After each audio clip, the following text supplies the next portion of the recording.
Assalamualaikum warahmatullahi wabarakatuh. Kita akan mempelajari lebih jauh tentang dinamika kelompok. Hal ini sangat menarik. Kenapa? Karena baik sebagai seorang pemimpin ataupun sebagai anggota dalam sebuah organisasi ataupun di tempat kerja, kita akan selalu berhadapan dengan adanya perubahan atau tidak adanya perubahan. Maka oleh karena itu, di dalam materi dinamika kelompok, hal yang perlu kita analisis lebih jauh adalah pertama, apa faktor-faktor pendorong sehingga suatu kelompok, suatu organisasi itu harus berubah. Nah, dari hasil riset internasional pun di mana-mana, termasuk pun dari organisasi kecil, baik itu nirlaba apapun bisnis, atau organisasi dalam negara sekalipun, dalam politik sekalipun, pertama itu selalu ada dari sifat personalnya. Sifat personal secara pribadi perorangan itu menentukan menjadi kekuatan untuk berubah atau tidak. Contohnya misalnya keanekaragaman budaya saja misal.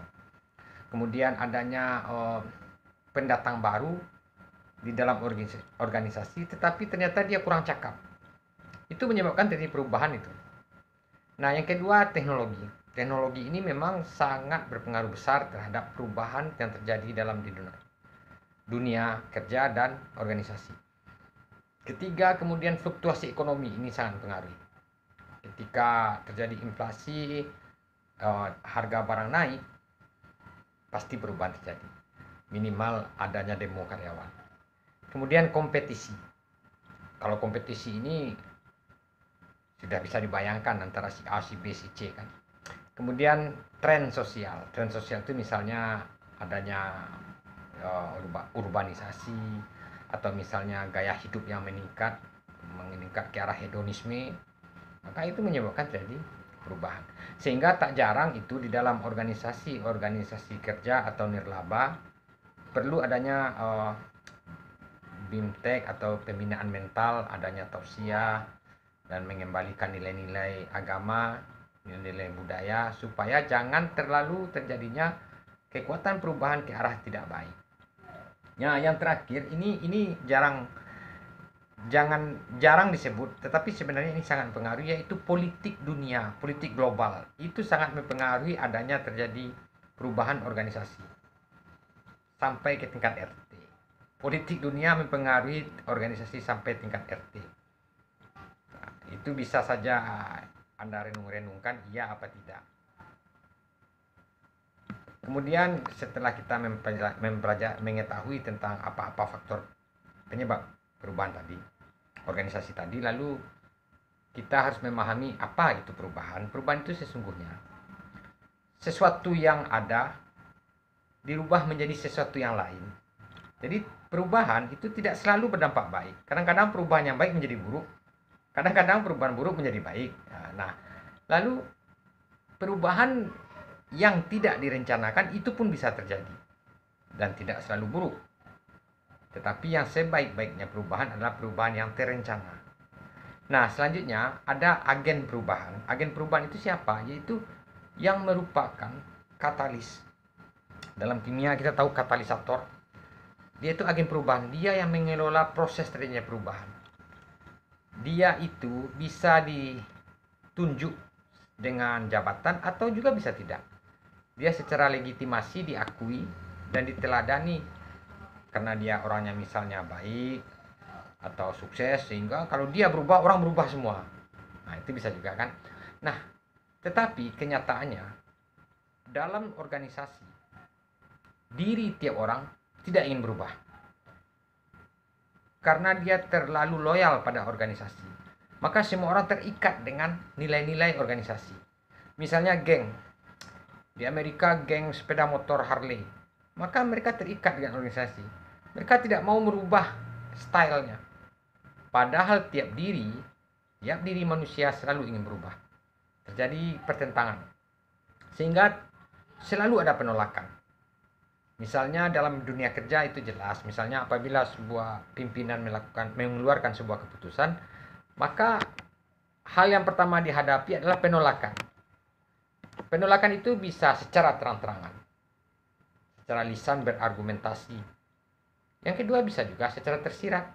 Misalnya ada disuruh pakai masker. Nah, secara tersirat orang itu di hatinya dia tidak mau pakai masker kan. Tapi ya di depan orang ya ya katanya kan. Yang ketiga secara langsung. Yang keempat ditunda. Ditunda ini termasuk orang yang cerdas ini. Ditundanya penolakan tersebut. Nanti akan dilakukan juga. Dari mana sumber penolakan dalam sebuah organisasi? Sumbernya itu pertama individunya. Melalui persepsi seseorang, melalui kepribadiannya, atau melalui kebutuhannya.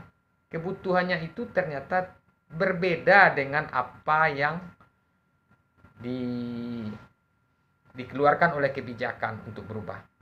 Kebutuhannya misalnya jam 12 istirahat, ternyata perubahan sekarang orang istirahat jam 1. Kebutuhannya jam 12. Nah, ini membuat terjadinya penolakan. Yang kedua, penolakan oleh organisasi itu sendiri. Bisa jadi karena di dalam organisasi itu telah ada anggaran dasar dan untuk merubah itu tidak sederhana kan. Nah, maka terjadi penolakan. Dari semua proses tadi, tips untuk Anda yang bersikutat dengan organisasi secara praktis, maka keterampilan Anda untuk melakukan perubahan itu berarti adalah trik untuk menghadapi penolakan. Sehingga agen peubah atau yang menjadi katalisator untuk mempercepat perubahan harus memiliki 7 trik. Pertama, memang ia keahlian dalam berkomunikasi. Jangan salah-salah ucap. Kalau salah ucap, anak buah menertawakan. Kedua, partisipasi. Harus pandai seorang pemimpin mengajak mitranya atau secara jabatan anak buahnya untuk berpartisipasi aktif. Sehingga perubahan itu terjadi dari dalam dirinya. Ketiga, service and support. Service and support ini layani kebutuhan anak buah itu dulu, lalu baru mengajak untuk mendapat dukungan dalam membuat perubahan. Yang keempat, bernegosiasi. Artinya win-win solution. Untuk membuat sebuah perubahan harus ada kesepakatan, harus ada dialog dan negosiasi. Sehingga orang yang menolak bisa bergeser dia untuk merubah. Kemudian memanipulasi. Memanipulasi ini juga sering itu dilakukan dengan cara ya kalau sering yang tren sekarang ada disebut-sebut hoax atau fakta yang diputar balikan, itu kan memanipulasi. Yang keenam itu kooptasi. Kooptasi ini adalah manipulasi sekaligus partisipasi. Dengan cara mengikut sertakan orang-orang kunci di dalam perubahan. Nah, yang terakhir ini yang agak sebaiknya tidak ya, yaitu dengan cara pemaksaan. Kalau pemaksaan berarti kan sudah kewenangan atau hak prerogatif seorang pemimpin. Tapi itu biasanya tak bertahan lama. Kalau perubahan yang terjadi atas dasar pemaksaan, itu hanya sesaat. Biasanya sesaat. Nah, lalu apa politik perubahan? Artinya politik perubahan itu proses berubahnya sebuah organisasi, yaitu pertama ada istilahnya pelelehan. Jadi ibaratnya ini sebuah status quo yang beku, lalu terjadi pelelehan. Leleh ibaratnya cair, dia bergerak. Setelah dia bergerak ke satu tempat, maka di situ dia stabil dan jadilah pembekuan. Itu kalau menurut Carl Lewin, dia mengatakan kalau melelehkan itu adalah upaya perubahan untuk mengatasi tekanan dari individu. Kemudian dibekukan adalah menstabilkan intervensi perubahan. Itu saya kira bisa kita amati saja secara praktis kalau kita dalam organisasi. Pertama, misalnya orang sudah terbiasa dengan suatu sistem, misalnya jadwal kerja, lalu sudah baku seperti itu, maka seseorang mencoba melelehkan, kemudian dia bergeser dan terjadilah perubahan jadwal yang baru. Dan itu ada langkahnya, tidak ibarat membalik telapak tangan saja. Lalu sering kita mendengar apakah itu status quo, kemudian apalagi itu quo vadis. Status quo itu adalah kondisi di mana sesuatu itu tetap tidak mau berubah. ngotot, bersikukuh, tidak mau berubah. Itu status quo namanya. Misalnya sebuah organisasi, sebutlah organisasi politik, dia bersikukuh ingin itu terus, pahamnya itu, maka itu status quo. Lalu terjadi gerakan dari luar untuk merubahnya,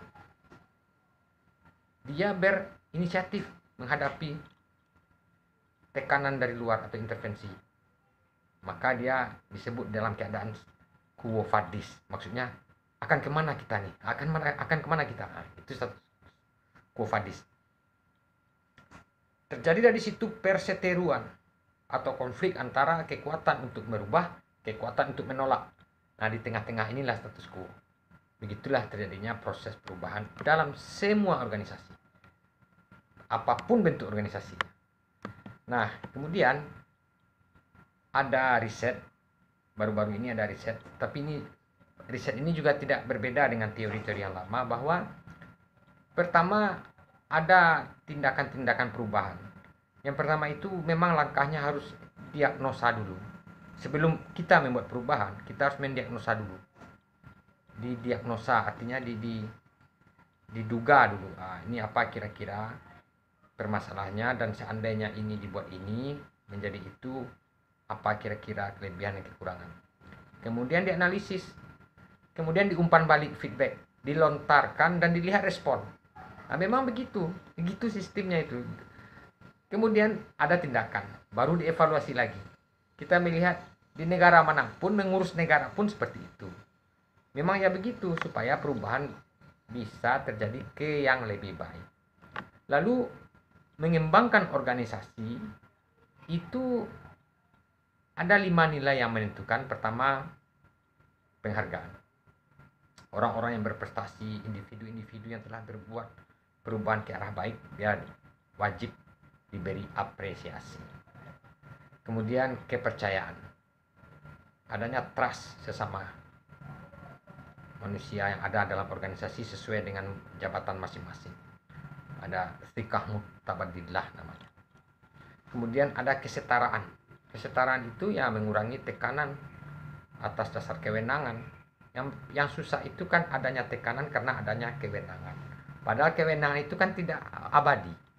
Misalnya saya berwenang sekarang untuk melakukan ini, kan tidak abadi. Kalau hanya atas kewenangan tersebut saya melakukan tekanan dan pemaksaan, tidak akan abadi.